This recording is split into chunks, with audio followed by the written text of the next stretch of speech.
Hi everyone, welcome to the Saturday's edition. Excited to be here again.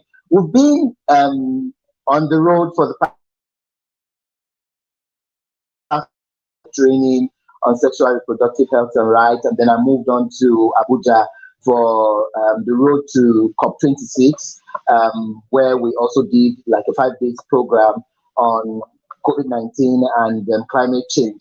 But I'm back to Kano. Hey, so I'm excited. And yes, the best way to start off this show is starting off with a sister from Kenya. And she'll be on the show today and we'll be rubbing minds on her journey, how she's gone in the media world and all of that. Her name is Renee Makau. And she'll tell us more about herself. I'm so excited to have her. Today I interviewed Mwendaa from Kenya. And I met a couple of Kenyans while we were in Sheraton Abuja. And buyers for today's from Kenya. And we're like, Kenya in the two straight roads? No, you have to bring someone else. And I said, no, I have to bring Renee to the show. So let me welcome Renee, and she will introduce herself properly and take it up from there. Hi, Renee. Hi, Mariam. We meet finally. We meet. Here we are. Thank you so much for having me on Shagalinku TV. So this week Kenya seems to be dominating. Yes. Kenyans are taking over Shagalinku. We're taking over. We're coming for you, Nigerians. Don't play with us. 254 meets 234. 254 meets 234. Yeah? Sure. So welcome to the program. It's good to have you. Thank you so much. Okay, so tell us a little more. Yeah, tell us a little more about yourself. You have an interesting career. You have an interesting journey. And we media people, sometimes people don't also know that we go through our challenges and all that. So we'll be talking about that as the program progresses. But for first timers, for our viewers for the first time who are seeing you, who is Renee? Take us through a short journey, and then we'll come back and ask you some more. Okay, so Renee, I am currently the corporate affairs at Citizen, that's Royal Media Services, here in Nairobi, Kenya. So better known for our bigger brands, which are Citizen TV and Radio Citizen. We have 13 radios. We have 2 television stations, Citizen TV, like I said, and Inooro TV, which are currently the 2 leading stations in the country. And then we also have under our belt a video demand platform called View Sasa. So all of that is managed from right here in Nairobi. It's quite a lot. I'd like to believe we're the biggest media house in Africa, I dare say, because that's, a lot to handle. So I handle corporate affairs, basically building the brand, helping with brand equity, handling partnerships and sponsorships, mainly for CSR, but I end up doing a lot of events as part of my job. So aside from that, I am also a corporate host, which is being an MC for very serious events. And it's been quite a journey. I've been in the media space I was actually doing just having a reflection over 10 years. I think it's heading to like 15 if you're to add everything plus training and all that. So I'm a trained journalist, actually. I got my first certification from the Institute of Commerce, it's called ICM from the UK. So I got my diploma, but honestly, it was like reading for a degree. The exams were so intense, if you know anything about the UK papers. And then from there, I decided to farm it up with a degree, which I got from Catholic University in social communication. So I'm actually a trained journalist. I refused the newsroom. But if I was really to go into it, I would be able to do that. So my passion ended up being on the radio end. So having trained in all aspects, print, broadcast, I resonated most with radio. And that's what I wanted to do for the longest time. But like we know, there's what you plan and then there's what happens in life. So that happened to me. So after my school, I was very passionate and I was so ambitious. Like before I think even I finished, any of your MS-DOS packages, your computer packages on your CV, I was dropping my CV.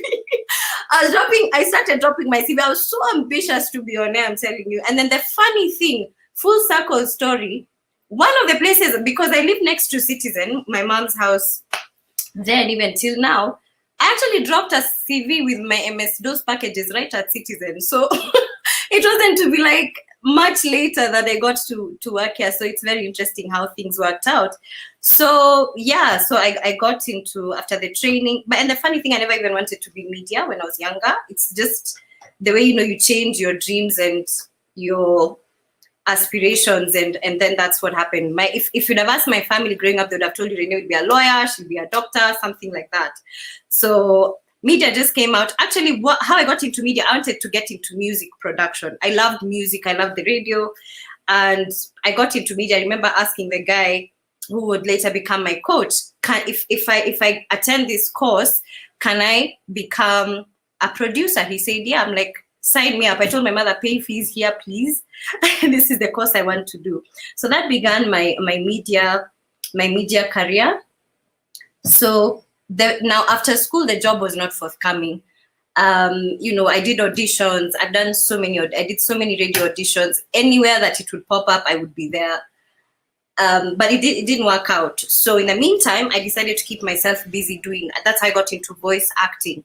So I'm also a voice actor. I have been with the XYZ show. It's a political satirical show. I don't know if you've heard of it. I think there's something similar in Nigeria, if I'm not wrong. Either Nigeria or South Africa, political satire with puppets. So I've been one of the voices for the longest time, the voice of Charity Ngilu, who happens to be one of our governors here in Kenya. So I got into that. My very first, can you imagine, my very first payment was like $8. Is it $8? 800 shillings, 800 Kenya. Wow. So, and I wouldn't be paid till like 3-4 months later.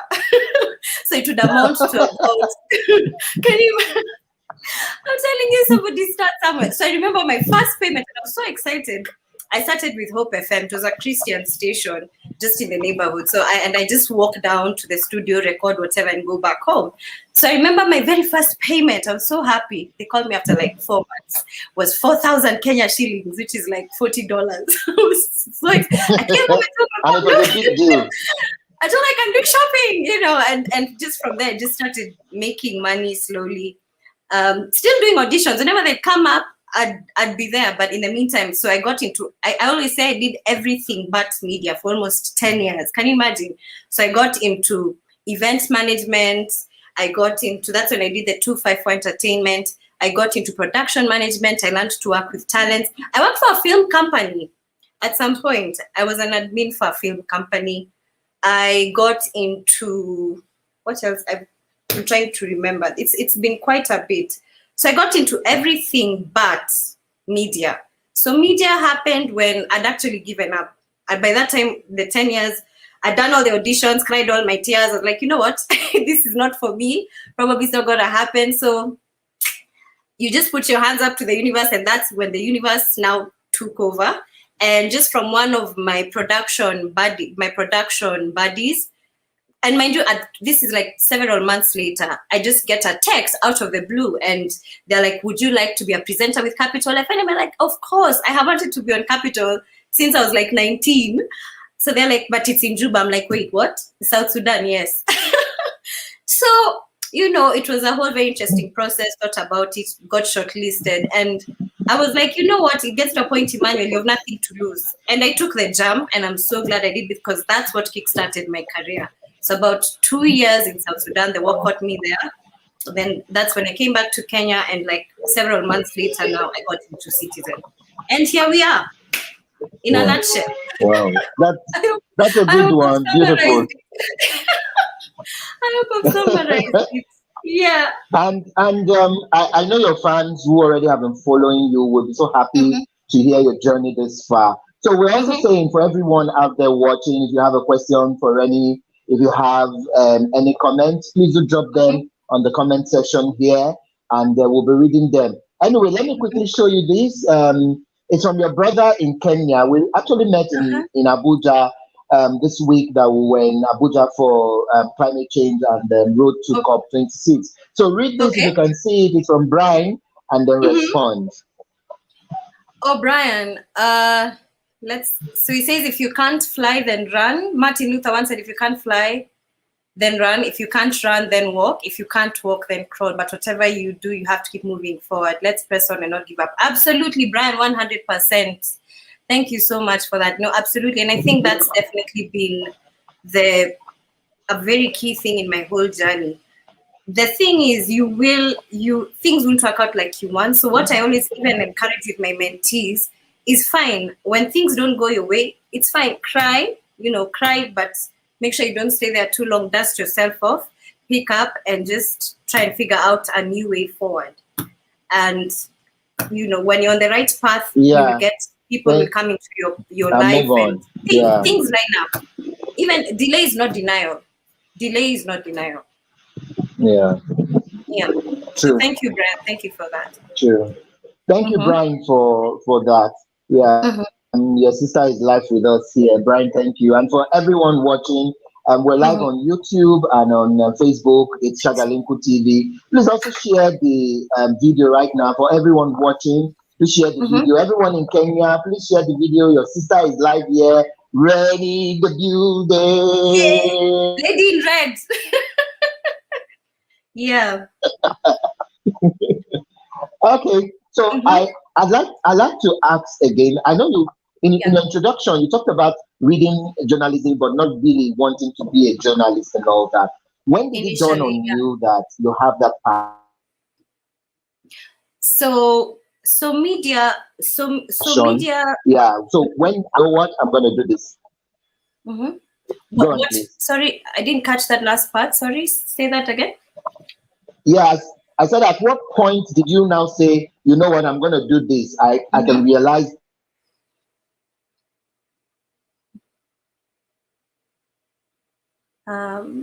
This helps me.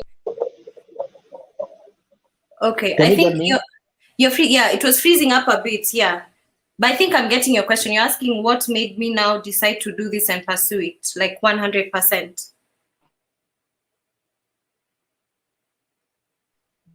Uh-oh.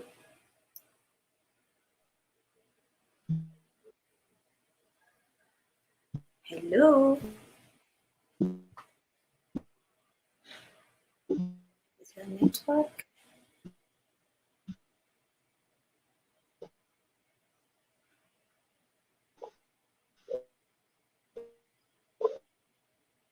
Hello, Emmanuel. Okay, it's frozen.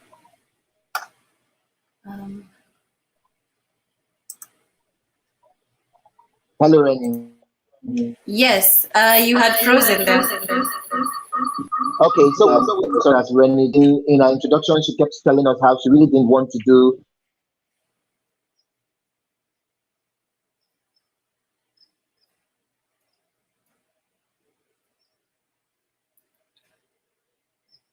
Okay, it seems, I think there's a technical issue.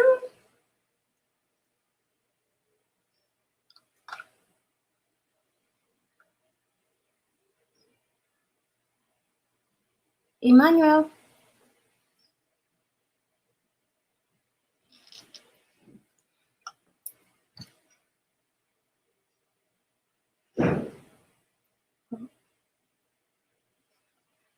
Uh-oh. I think Emmanuel has dropped off. Some technical issues.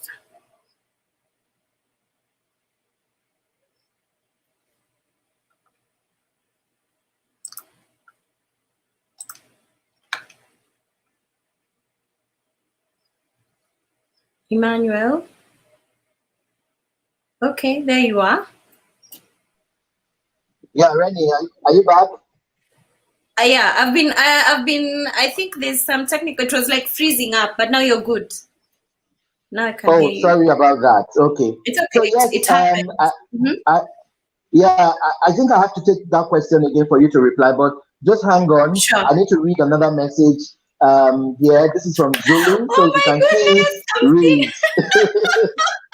Please read. Thank you, Zulu. Oh my goodness, Zulu was a manager with us for the longest. He's an amazing, amazing person. He's so talented. He was one of our best presenters. running for office right now. Thank you, Mr. Zulu. Thank you so much. I appreciate it. We actually did share an office. I actually came into their office. Thank you so much, sir. I appreciate it. Thank you so much. Yes. So tell me the question, Emmanuel.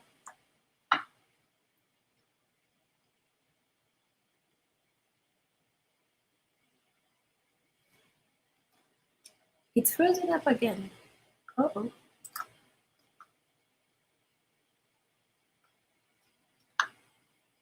You're muted. You're muted. Oh, okay, yeah. So let me read that message from Zulu. It says, Renee is a go-getter. I shared an office with her at Royal Media Services. I call her the super corporate MC.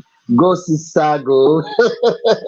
So humble, so humble, so humble. Yeah. That's amazing. So for everyone watching, please share the video, share the link right now. Everyone in Kenya, please share, support your sister Renee. So Renee, let me ask. I think I'll just go on to ask.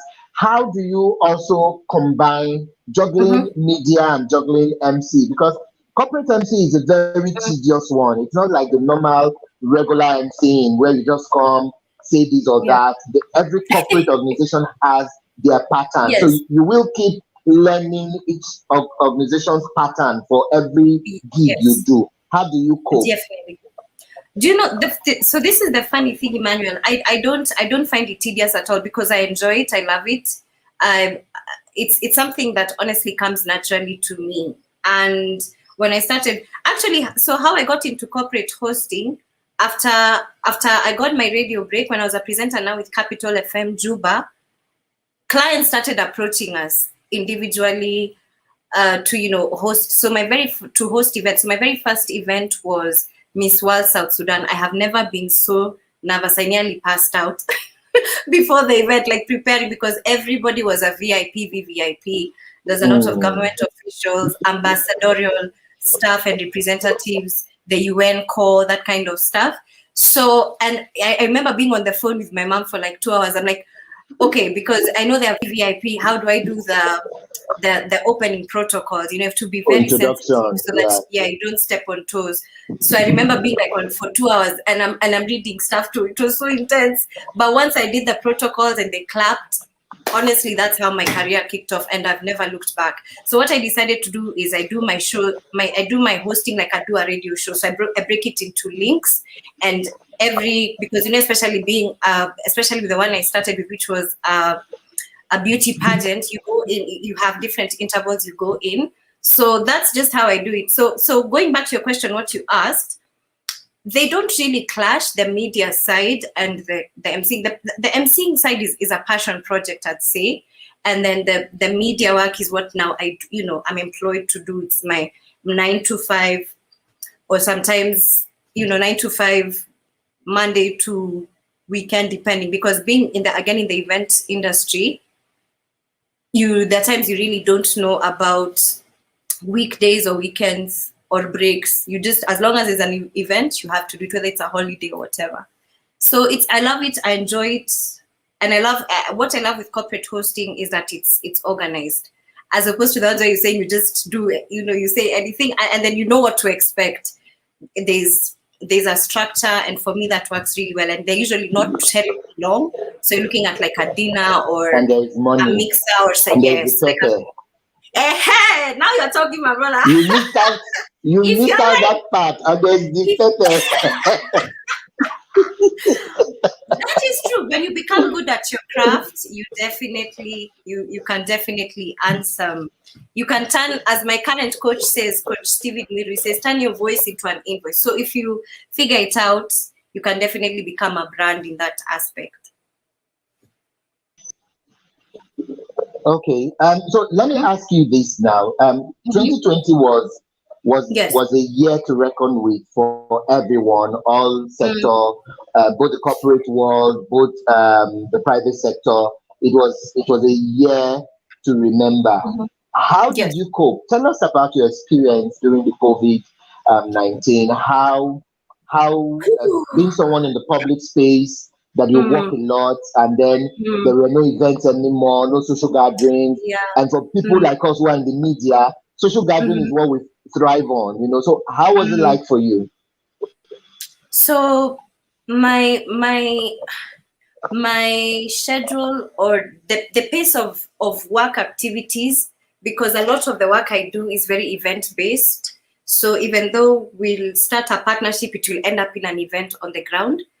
That pretty much slowed down. I mean, naturally, with all the COVID restrictions, just the whole entire world processing this new thing, it impacted our industry greatly. So we had a whole calendar. You know, it gets to a point where you have, you know, every quarter has certain partnerships or events we now have become accustomed to doing. So all that kind of slowed down. So it was just to keep liaising with partners and our clients and just see, okay, what are we able to do? What's possible?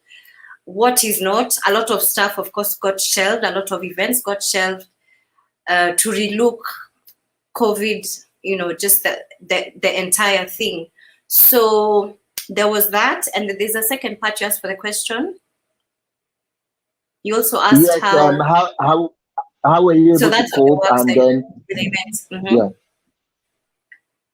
I mean, so that was the nature of events. Then even as a company, you know, there was, like, naturally, like any other company, we had to restructure and adjust. And I think I'd say our owners, Mr. SK Masharia, shout out to him for starting this empire, is a very resilient person himself. And I feel that his own resilience shows in the brands, because the management and all the different teams, whether it was editorial, you know, just across the board, had to sit down and figure out, okay, especially being the number one, you know, the leading media house nationally, how can we still remain relevant in the space? Because, you know, you can never take it for granted that you're at the top of your sphere. You still have to keep innovating. So we just came up with ways to still keep working, still cater to our audiences, and still meet whatever obligations, and you know, just keep rolling out our services as best as we could, even in the pandemic. So with that said, from the work end, we managed to create new programming. We rejigged, like, we have our online app, the View Sasa video on demand platform, that now started to carry education content because a lot of kids were home. So things like that. And then, you know, the social places were closed. So we came up now with online concerts, merging our brands in a way that we'd never done. So we'd mix up TV, radio, and you have it also on the online platform. So funny enough, COVID actually helped us to what we were calling the COVID innovations in terms of our programming, our broadcasting, our content, that our audiences really picked up and appreciated. Like any other company, again, we did get impacted in terms of how we work. So we started the shift systems to avoid the big numbers in the office, the studios, just to keep up with the COVID protocols. And, you know, we had some internal changes that happened just to cope. It was challenging in the beginning, but again, resilience. We had to find a way to move forward, because if you're not resilient, you won't survive. Whether as a company, whether as a human being, whether as a professional. So we just had to kind of suck it in, just as a company, as a team, and find ways to still keep moving and still be relevant, even in the market.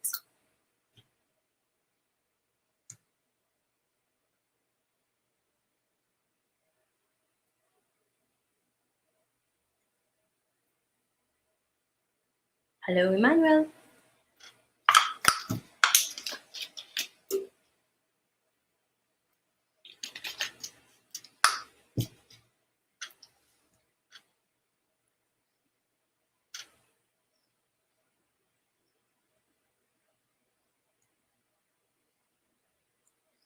Okay. Seems Emmanuel is off. Emmanuel. Yes, we are back again.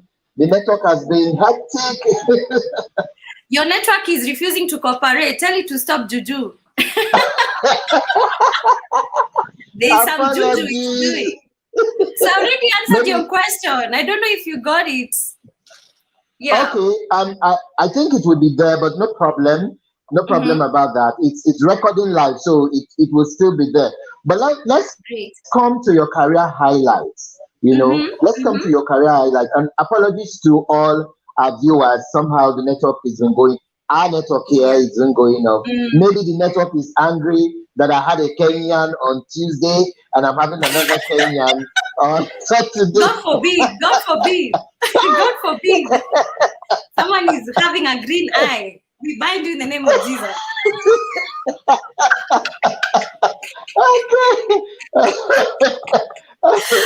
On a lighter note. Yeah.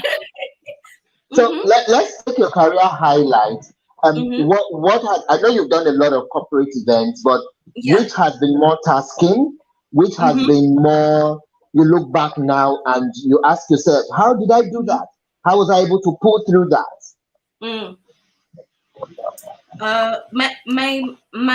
My biggest career highlight is the radio part of my journey. Being in a foreign country that could have sometimes hostile elements. The weather was intense, but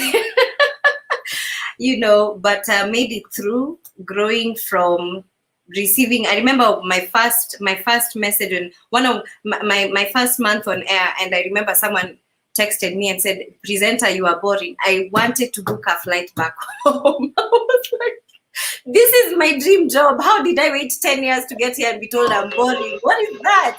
So moving from that kind of situation to where now we built a strong corporate brand. Even by the time the war was coming, we were the go-to. We were actually the number 2 corporates. We were the number 2 radio station in the whole country. And this was after BBC and VOA. So for us, that's a legacy I'm very happy to have been part of. So I definitely say my radio career, and then got into events and other things. Then presidential debates of 2017 was pretty massive. So this is where the presidential debates are covered live, and it's like, I think the only time all media are never competing and we come together. It's like the only time. So it's an honor to be a part of the team. It has the top leadership in Kenyan media. So, and this was when I was still new in my current position, my current office. I had been because I did a transfer. I used to be in another department, and then I got into marketing, corporate affairs down the road. So presidential debates, I mean, let me tell you, Emmanuel, for about, 4 months, because the prep was intense. You had 6 a.m. meetings. You cannot afford to be late. On the other side of town, and that time, I don't know I think Uber was still new. So you have to figure out how you're getting there. And you're there with our company COO. You have the leadership from across all these other places. So it really taught me a lot of discipline. It was so rigorous. That's 4 months. I didn't know what a holiday was. I didn't know weekends. I was now, like, from our end, I was the lead. So what happened is that we had they call them work streams. So for us, there was a marketing work stream and you had deliverables. There was the production work stream that was working on putting together the TV aspect, all the behind the scene technical kind of stuff. So from our end, everything that ran on TV was actually part of literally my deliverable. So they tasked Citizen particularly with creating the promos. So your radio promos, TV promos came from our end. So when it came to approval, and mind you, my boss, I think my boss, our director at that time, had traveled out of the country. So literally, like, it was a very heavy responsibility, because even in the meetings you have to report, and this is, the meetings where you are with your boss. So you have to have your material, you have to know what's up, where we are with the project, how far we've reached. So I was in charge of the publicity, or rather with our team. Collectively, we were doing the publicity, for the event. And then later on, we got into accrediting the VVIP guests. And this is the who's who in all sectors. So you have to get their names right, get their contacts right. It was a lot of work, but it was so fulfilling when it all came together. And then I remember speaking of challenges, so you can imagine, Emmanuel, we've gotten everything ready. We've rolled out our first promos after all the approvals from all the media houses. And then the president, Uhuru, goes, His Excellency announces that he won't be attending. Or I think there was something, he either cancelled. There was some very big uproar because all the media owners came together. So, and we've just put up the promos. So you can imagine that kind of pressure. So we've just started running the promos. You're told, pull them off. What do you do with this? What is going on? So, it's a national event. This was for the very first debate. It was so unreal. You're like, this is happening in real time. I'm working on this project in real time. And I mean, when it came together, I'll never forget when Right Honorable Raila Odinga walked in. And, it was just the whole team was just like, the sense of fulfillment, I'll never forget it. That night, we're like, okay, guys, we've done something good. It was amazing. Then after that, we jumped into the elections and boom, it was crazy. Media is a crazy space, I would say that. And you don't realize how crazy, I'm sure you also can attest. You don't know how fast-paced we are till you deal with people who are in other industries. And you're like, why are you moving slow? Why are you so slow? Because even I was just telling someone yesterday, even our drivers, because they're always going for news. Sometimes I'll be in an Uber, I'm like, we're going so, can we speed it up a bit? Which is good and bad, because sometimes in life, you have to have balance. So those are now things I'm figuring out. You have to slow down. Like COVID really slowed me down. People even at work are like, Renee, nowadays you're not running, you walk. They're like, we used to see you always running. You can't barely you barely take your tea, you're always running. So now, COVID has really just made us think about how we do things, and so that's where we are. Yeah. Okay, thank you for that. There's a message here. It's from Rosemary Lusuli. It says, she's my classmate. Good job, Ray. Well done. Thank you, Rosemary. And shout out to. So I'm the class president of. We're currently doing a leadership course at the Born to Lead Academy. I can't talk about it at this point. Headed by our coach, Stephen Muiru. So thank you so much. I know there are a couple of them listening in. Thank you, Rosemary. Thank you, Rosie. Much appreciated. So they call me Madam President. Yes, Madam President is on here today. Thanks, guys. Thank you so much. How did the name Madam President come about? Were you that top? I'm literally the class president. I'm the class president for the current course. So every cohort, we're now the cohort 6. Every cohort gets designated a president. In this case, it's me who's serving. So just helping to organize, especially when it comes to the graduation. So it is a role I am humbled to hold at this time. It's a lot of work, but I'm glad to have been given the opportunity. You are equal to the task. You are equal to the task. So yes. So Renee, before we go on to talk about another aspect, there's a place you skipped about the war, while you were there. Yes, at that point, did you get your mother screaming and crying that if she had known, she wouldn't have let you take a job outside your country? So the war, let me tell you, that was so insane. So I had been there for about the better part of 2 years. This was 2012, 2013. So it was a very vibrant city. Juba was very metropolitan. I always told my mom, if I bring you home someone who wants to pay cows, it's not gonna be a Kenyan. It'll be just someone from, just expect anyone else, because it was such a melting pot. So you had everyone from all over the world. So we got into such a rhythm. I was so work-centric. We worked for fun and we worked for play, simply because also the capacity there in that particular space. So initially had been actually taken in as a presenter, an on-air presenter, but I ended up becoming, the very first day I was doing a script, like I'm fresh off the plane. I'm like, guys, they're like, no, it was an hour flight. You don't have jet lag. Please to work. We have things pending.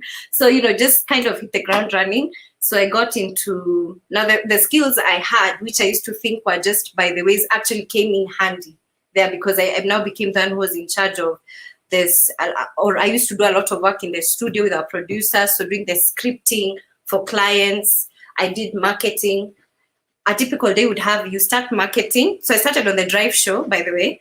So I'm marketing in the morning, doing proposals, whatever. Then I dashed to my show in the evening.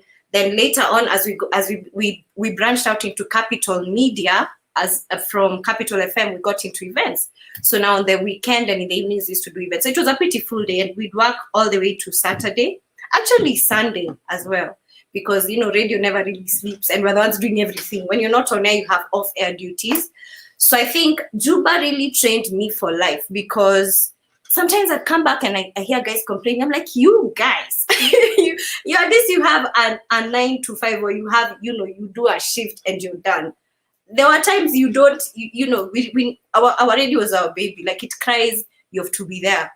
So it trained me for life, because sometimes it's not even about just doing a job. It's just really about applying yourself, doing the best, just excellence, really a spirit of excellence. And that, it definitely taught me that. So going back to your question about the war, so by that time, I remember it was like literally the worst case scenario. My then, our director, Mr. Mohammed Juma, hi MJ.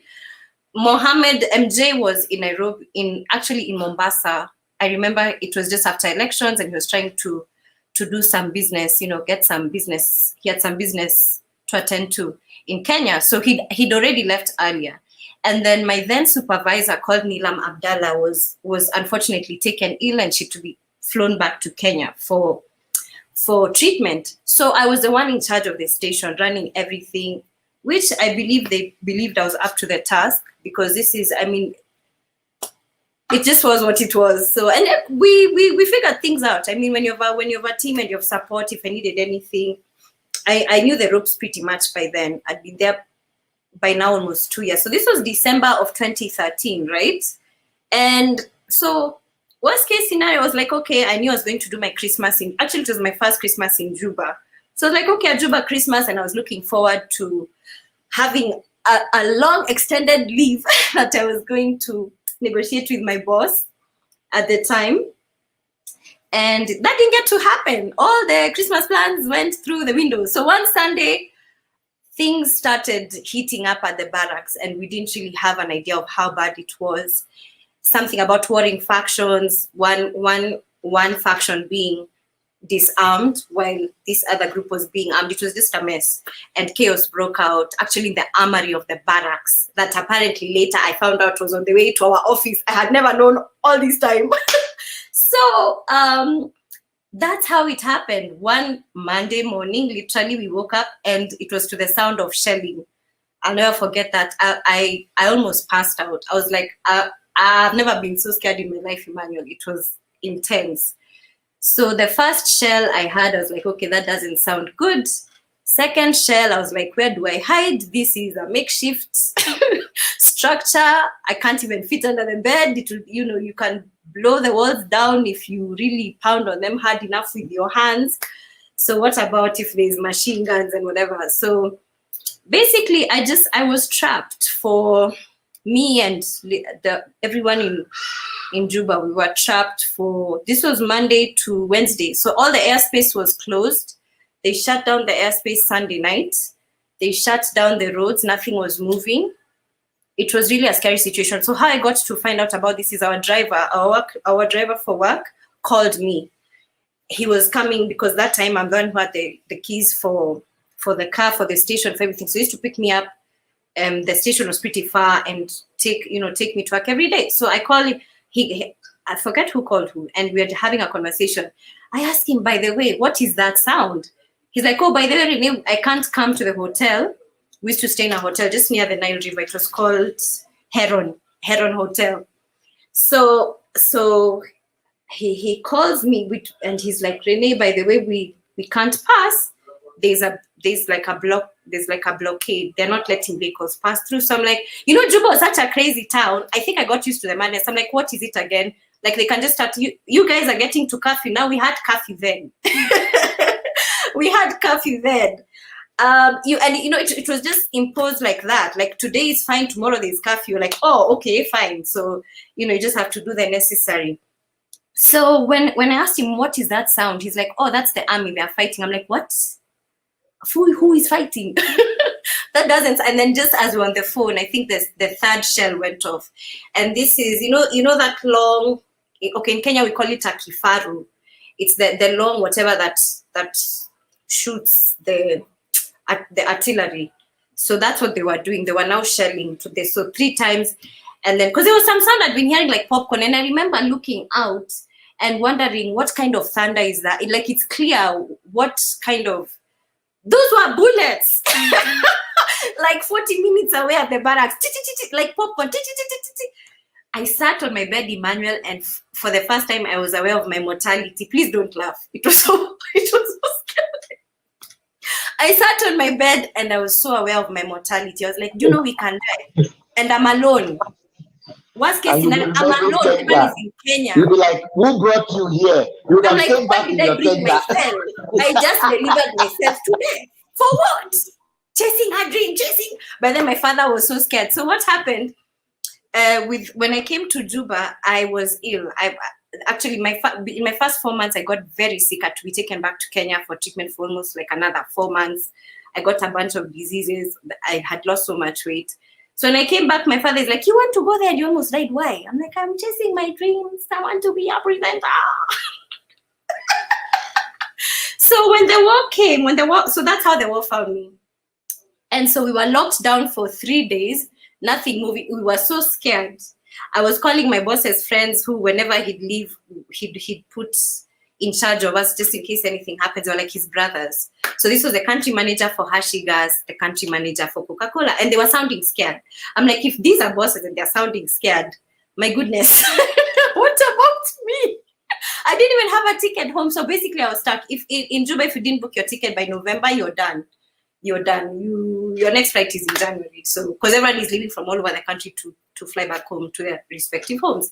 So this was 3 days of insecurity. I mean, and you're just unsure, such a state of unsureness, but at least the bombing and whatever stopped.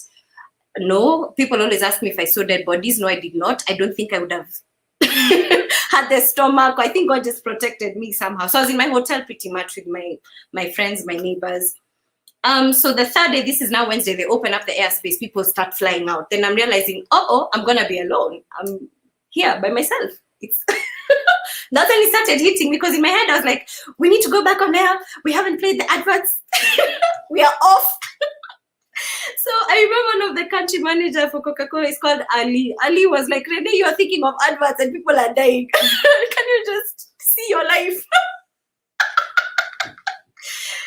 It was scary, Emmanuel. So now on Thursday, now everyone is calling me my dad, my former bosses. It's bad. So, I don't know how the news was being shown back home. And it's always worse when it's, in another country than what's really on the ground. So everyone is calling me when I knew my senior uncle called me, I was like, okay, this is serious.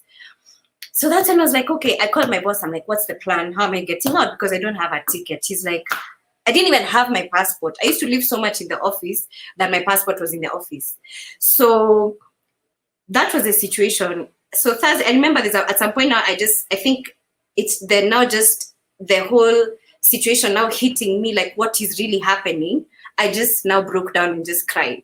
I was just like, I don't know how I'm getting out of here. I don't know if I'm going to survive. Like for me, my Christmas wish was, please let me get home alive.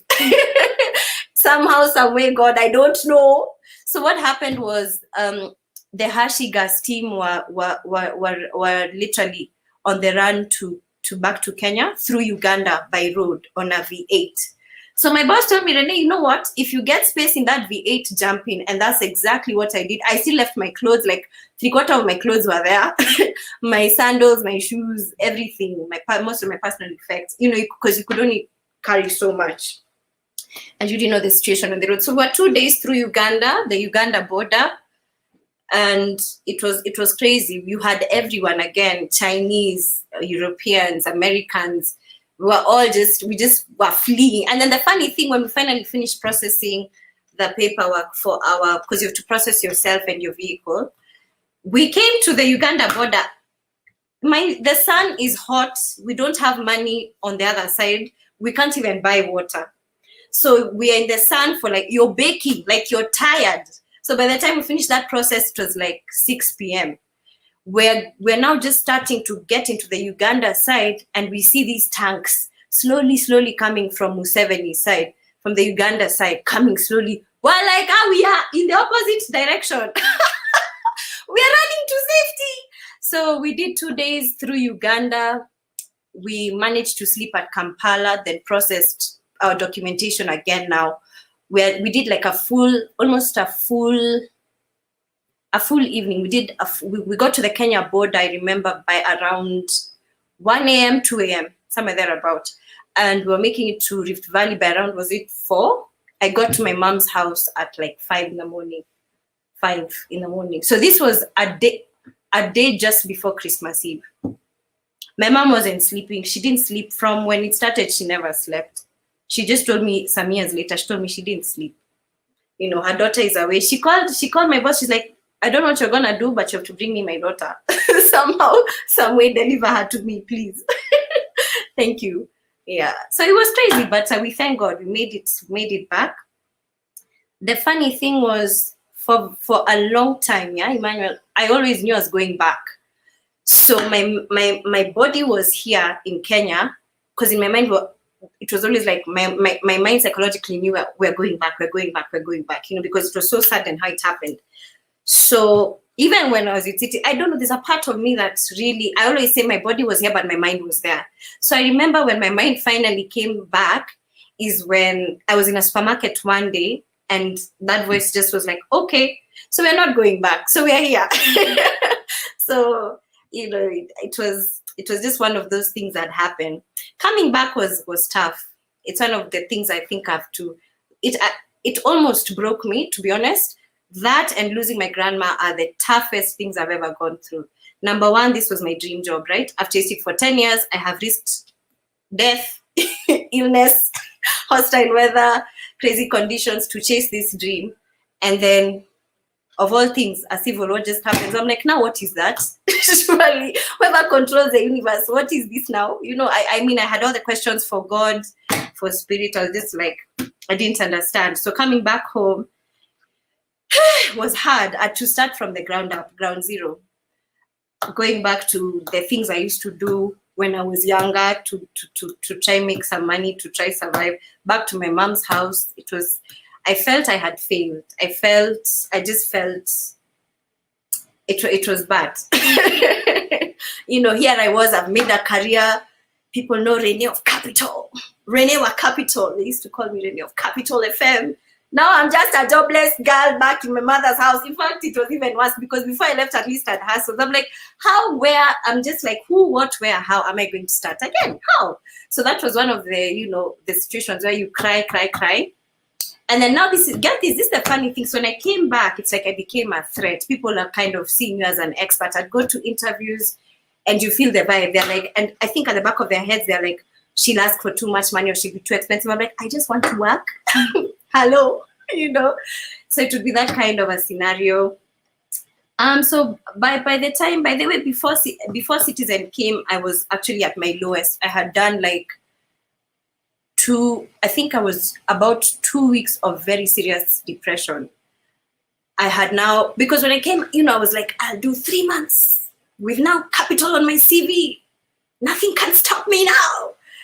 And, you know, getting all the rejection, and I wasn't ready for that response. So getting all the feedback I did, you know, it's dense. It dents your confidence. It just dents your self-worth. You know, you really question, okay, so do I really matter, you know?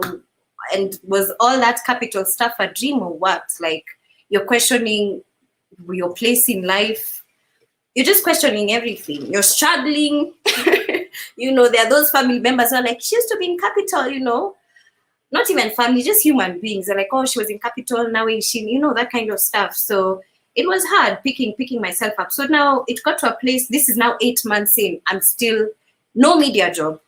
I've tried everywhere. I even tried in a bank. I'm not just trying communications. Whatever I'll get, I'll take it. I wasn't being too picky. I needed something. So Citizen was a very chance. I met someone who later went on to become my boss at some point. We were in studio. We were doing a studio recording together. And I think God just made us start talking. And then he got interested. He was like, oh, Capital FM. A few weeks later, he got in touch. He's like, oh, by the way, there's this department hiring. You can leave your papers at the gate. I was like, the same Citizen where I left. Everyone knows you live, it's a big company. Like, staff even making it in. I was like, I sent my papers, but didn't really think much would come of it. So just around the time I was now in this depression is when I got a call out of the blue, like on my second week.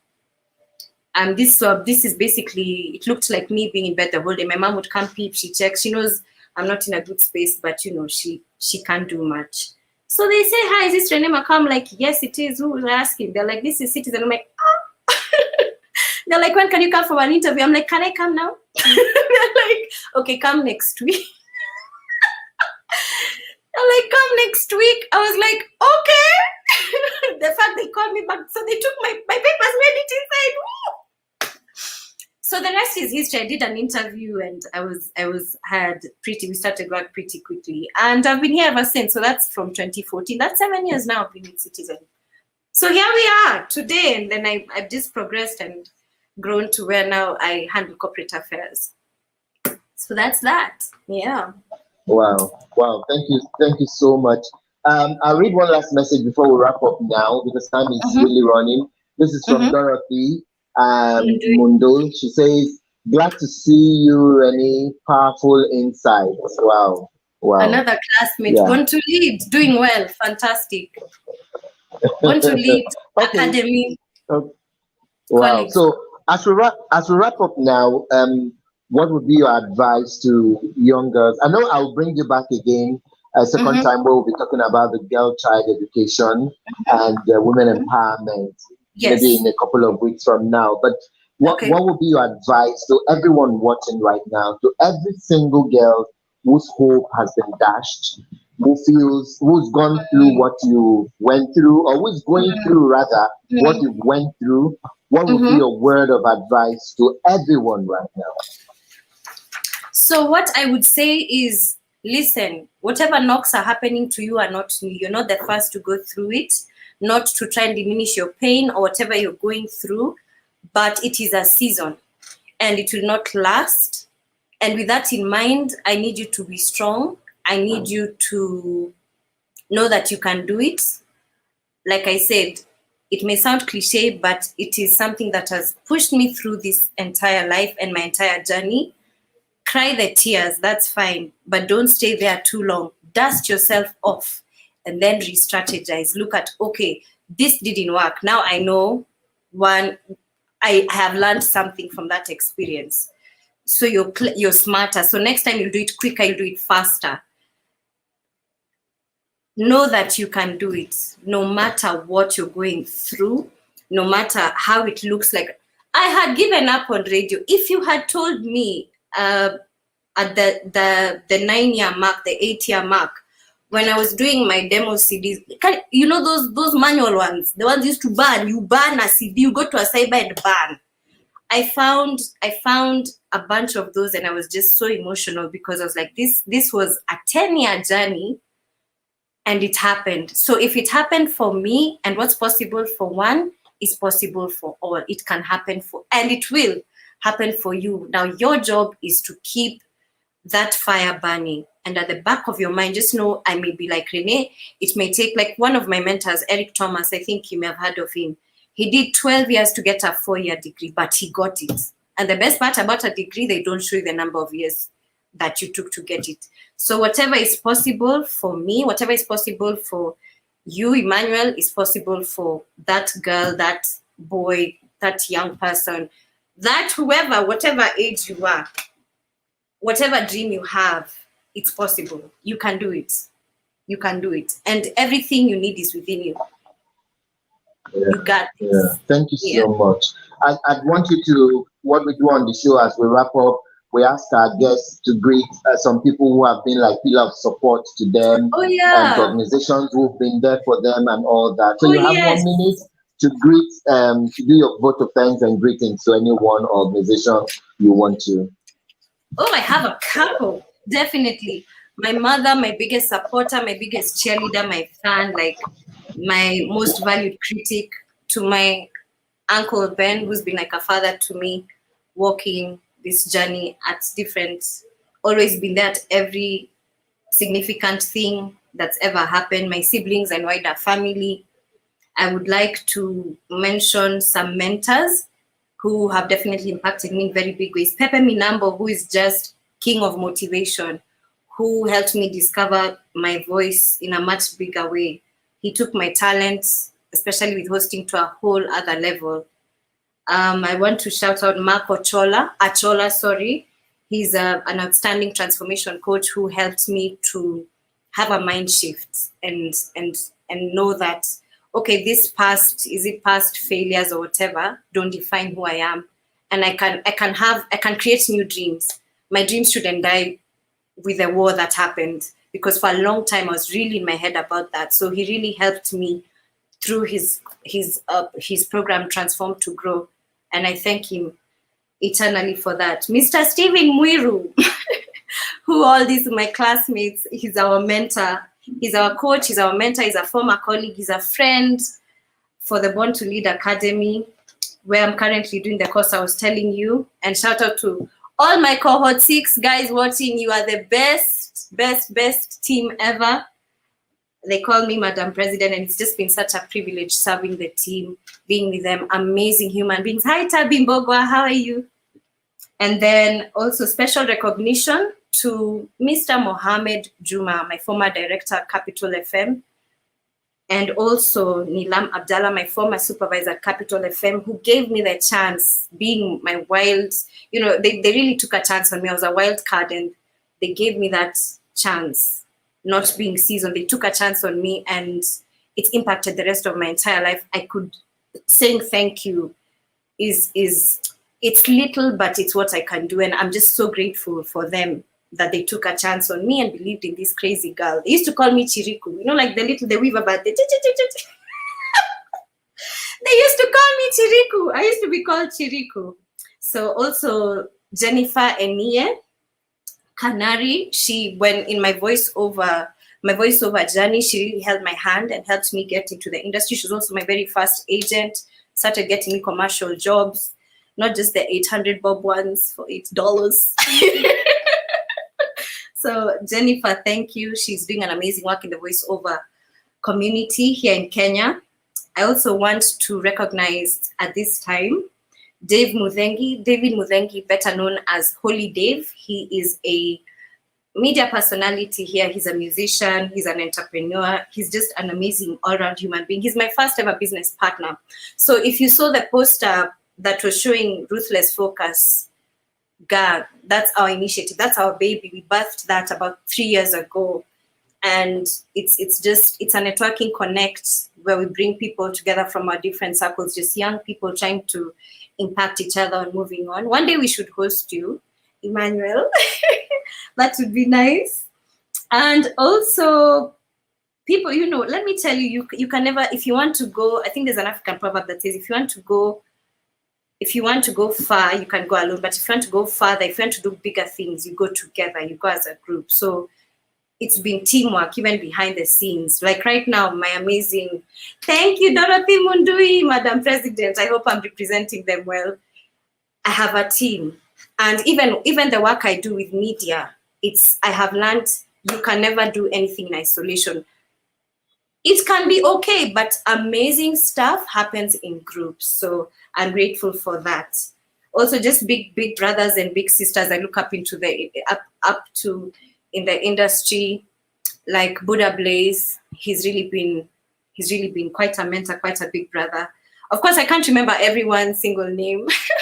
So all my friends, I mean, even all the support for this show has been amazing. So all my friends, I love you. All my supporters, all my Facebook family, my online family, I wouldn't be who I am without your support, without your love. So thank you so much. Wow, thank you so much. Well, let me quickly just read all these messages as a wrap up. From Mm-hmm. Tabby, it says, good insight, Renee. Mm-hmm. Maina Mary says, thanks, Renee. Mm-hmm. Dorothy, again, a second time or so, says, thank you, Madam President, and all that. Yeah, Renee, it's high five. Yeah, it's been really I'm amazing having humbled. you on the show. It I'm was so like a humbled. dream come true for me. Oh, We've been shifting this for so long. yes, yes. No, we are here finally, So I thank you Yeah. for reaching out because you reached out.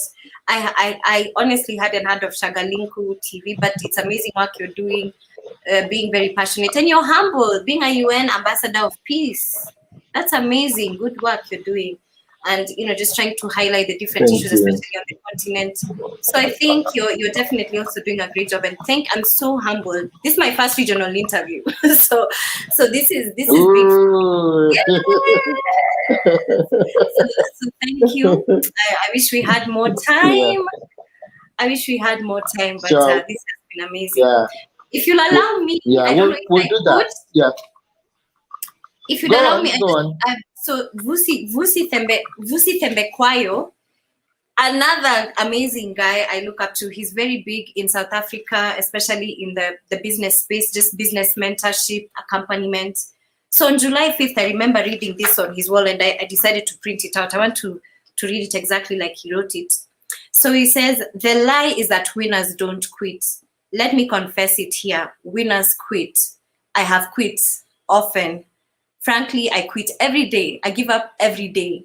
I question the path I have taken, the decisions made, and mistakes along the way every day. Every day. He's repeating it, not me. I quit, shut my laptop, turn off the computer. I quit, shut my laptop, turn off the phone, cancel my remaining meetings, and literally quit. Then I get some sleep, wake up early in the morning for a 5 a.m. appointment to pump iron, and think to myself, let me do it again. Let me give it one more day. Let me send one more email. Let me schedule one more meeting. Just one more. That's the distance between the life you have and the life you want. One more email, one more cold call, one more interview, one more appointment, just one more.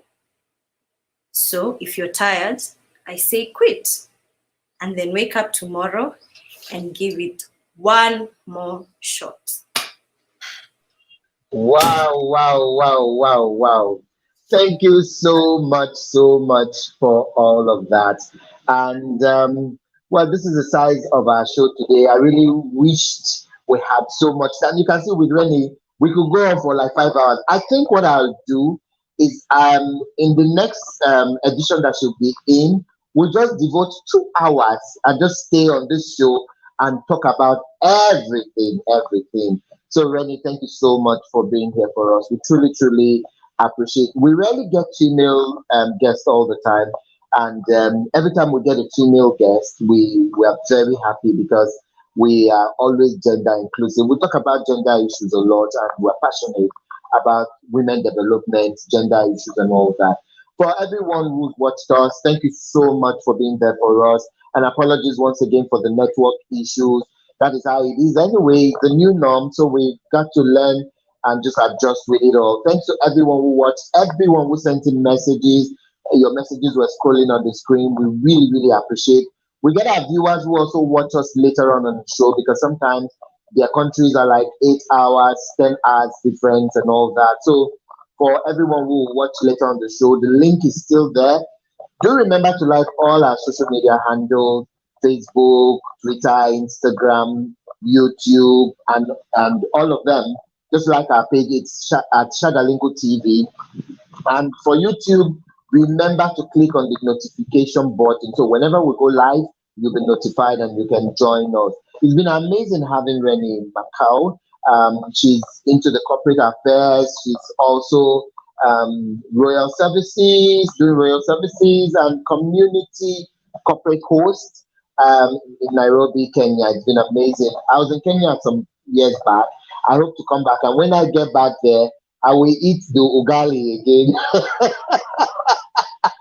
Okay, people, thank you all for watching. The videos will be here after the show. Do share the link. Do drop your comments for our guest, Renee, and then we'll take it up from there. She'll be back again a couple of weeks from now, and we'll be looking at the girl child education and what women can do to empower themselves. Because as you can see from our interview, she's done so well for herself. And we're proud of you. Go girl, go girl. That's the African girl. So guys, till I see you all on Tuesday next week for a fresh edition of the show. My name is Ambassador Emmanuel Gabari, urging you all to have a blessed Saturday. Stay safe, wash your hands regularly, wear your face masks, and remember, COVID-19 is real. God bless you all, and bye-bye.